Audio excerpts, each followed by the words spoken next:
আমাদের নবী সাল্লাল্লাহু আলাইহি ওয়াসাল্লামের নামের মধ্যে সব নবীর নাম নিহিত। কেননা তাঁর মহান অস্তিত্ব যাবতীয় গুণের সমষ্টি। অতএব তিনি মূসা, ঈসা, আদম, ইব্রাহিম, ইউসুফ আর ইয়াকুবও বটে।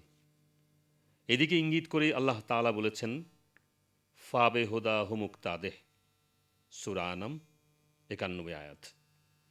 অর্থাৎ, হে রসুল, তুমি সেসব ভিন্ন ভিন্ন হেদায়তগুলো নিজের মাঝে রপ্ত করে নাও যা প্রত্যেক নবী পৃথক আকারে নিজের সাথে বহন করত। এর দ্বারা প্রমাণিত হয় সব নবীর মহিমা ও মাহাত্ম্য হজরত মোহাম্মদ সাল্লাল্লাহু আলাইহি ওয়াসাল্লামের সত্তায় বিদ্যমান ছিল।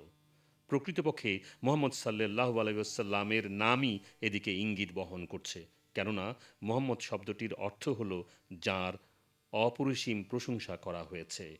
আর অপরিসীম প্রশংসা তখনই হতে পারে যখন সব নবীর যাবতীয় উৎকর্ষ ও বিশেষ বিশেষ গুণ মহানবী সাল্লাল্লাহু আলাইহি ওয়াসাল্লামের মাঝে পুঞ্জীভূত থাকে।